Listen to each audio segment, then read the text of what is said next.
நீரை துடைத்தான். ஏய் பிரீத்தி, இங்க பாரு, ஒண்ணும் இல்ல. நீ எதுக்காகவும் டென்ஷன் ஆகாத. நான் யாருன்னு தெரியாம பேசிட்டு போயிட்டாரு. இதுக்கெல்லாம் போய் யாராவது அழுவாங்களா? நீ என்னோட வாழ்க்கையை பாழாக்கிட்ட, என்னோட வாழ்க்கையை நரகமாக்கிட்ட. நீ என் புருஷன் இல்ல, நீ என்னோட பாவத்துக்கான தண்டனை. உன்னை கல்யாணம் பண்ணது பெரிய தப்பு. என் அப்பா பேச்சு கேட்டு உன்னை கல்யாணம் பண்ணி பெரிய தப்பு பண்ணிட்ட. அந்த தப்புக்கான தண்டனையை தான் நான் இப்ப அனுபவிக்கிறேன். நீ என் புருஷனா இருக்க கொஞ்சம் கூட தகுதி இல்லாதவன். உன்னை என் புருஷன் யார்கிட்டயாவது சொன்னாலே வாய் கூசுது. என் கார் டிரைவர் வரலன்னு தான் நான் உன்னை கூப்பிட்டேன். என் புருஷனா இருக்க லாய்க்கலன்னு பார்த்தா நீ கார் டிரைவர் வேலைக்கும் சுத்தமா லாய்க்கு இல்ல.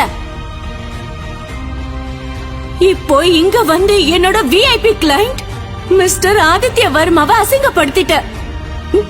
ஏன் இப்படி பண்ண?